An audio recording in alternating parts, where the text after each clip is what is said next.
जय माता दी मित्रों, बड़ों को प्रणाम और छोटों को प्यार। आज मैं आपको माँ अन्नपूर्णा की कथा सुनाने जा रही हूँ। मन को शांत और कथा को धैर्य से सुने। कथा को पूरा सुनने से उसका पूर्ण फल मिलता है। चलिए शुरू करते हैं। एक समय की बात है। काशी निवासी धनंजय की पत्नी का नाम सुलक्षणा था। उसे अन्य सुख प्राप्त थे, केवल निर्धनता ही उसके दुख का मात्र कारण थी। यह दुख उसे हर समय सताता रहता था।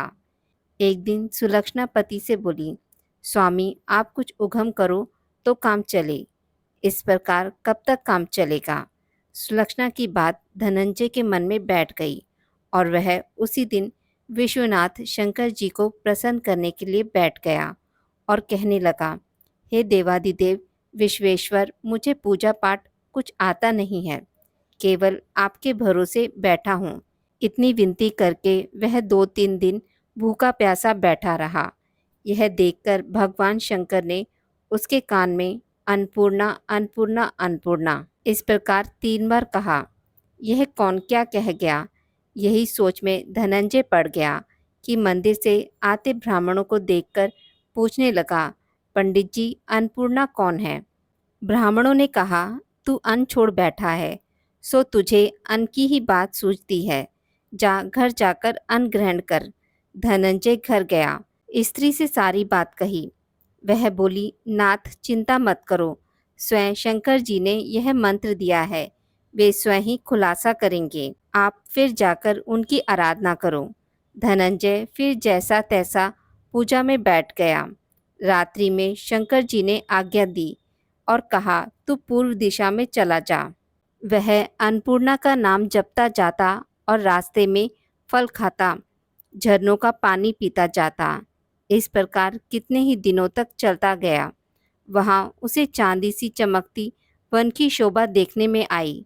सुंदर सरोवर देखने में या उसके किनारे कितनी ही अप्सराएं झुंड बनाए बैठी थी। एक कथा सुनती और सब मिलकर माँ अन्नपूर्णा इस प्रकार बार बार कहती थी। यह अघन यानी मार्गशीर्ष मास की उजली रात्रि थी और आज से ही व्रत का आरंभ था। जिस शब्द की खोज करने वह निकला था वह उसे वहां सुनने को मिला।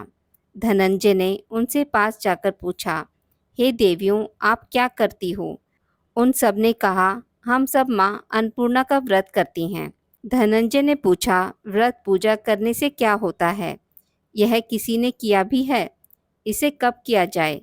कैसा व्रत है और कैसी विधि है? मुझसे भी विस्तार से बतलाओ। वे कहने लगी, इस व्रत को सब कोई कर सकते हैं।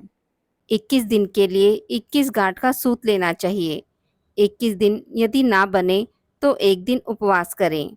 यह भी ना बने तो केवल कथा सुनकर प्रसाद लें। निराहार रहकर कथा कहें। कथा सुनने वाला कोई ना मिले तो पीपल के पत्तों को रख सुपारी या घृत कुमारी ग्वारपाठा वृक्ष को सामने कर दीपक को साक्षी कर सूर्य गाय तुलसी या महादेव को बिना कथा सुनाए मुख में दाना न डालें। यदि भूल से कुछ पड़ जाए तो एक दिवस फिर उपवास करें। व्रत के दिन क्रोध ना करें और झूठ ना बोलें। धनंजय बोला, इस व्रत के करने से क्या होगा? वे कहने लगी, इसके करने से अंधों को नेत्र मिले, लूलों को हाथ मिले, निर्धन के घर धन आए, बांझी को संतान मिले, मूर्ख को विद्या आए।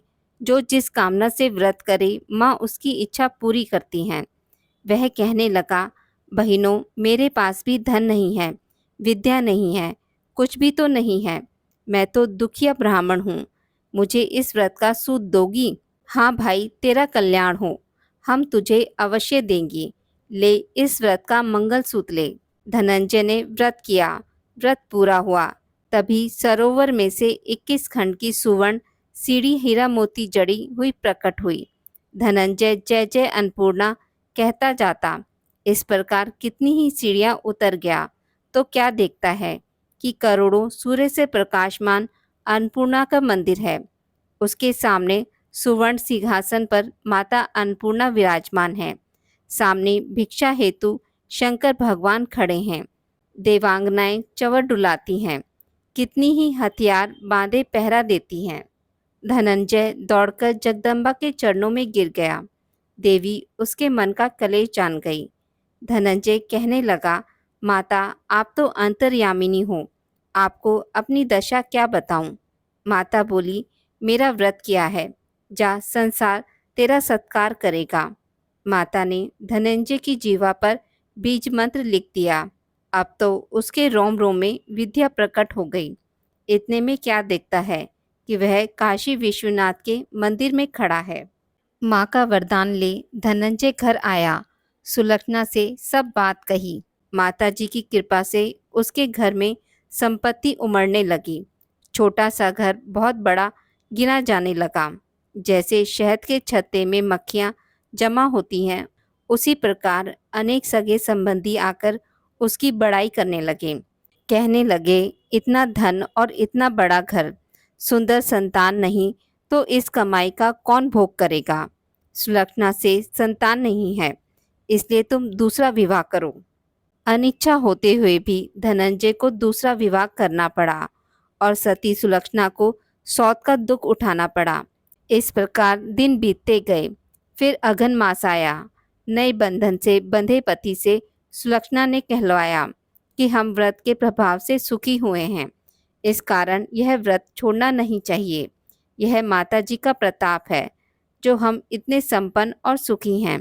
सुलक्षणा की बात सुन धनंजय उसके यहाँ आया और व्रत में बैठ गया। नई बहू को इस व्रत की खबर नहीं थी। वह धनंजय के आने की राह देख रही थी। दिन बीतते गए और व्रत पूर्ण होने में 3 दिवस बाकी थे कि नई बहू को खबर पड़ी। उसके मन में ईर्ष्या की ज्वाला दहकने लगी थी। सुलक्षणा के घर आ पहुंची और उसने वहां भगदड़ मचा दी।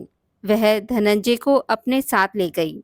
नए घर में धनंजय को थोड़ी देर के लिए निद्रा ने आ दबाया।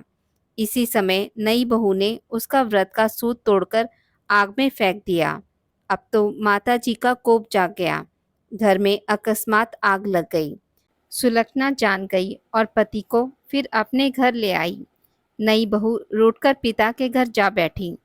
पति को परमेश्वर मानने वाली सुलक्षणा बोली, नाथ घबराना नहीं, माता जी की कृपा अलौकिक है।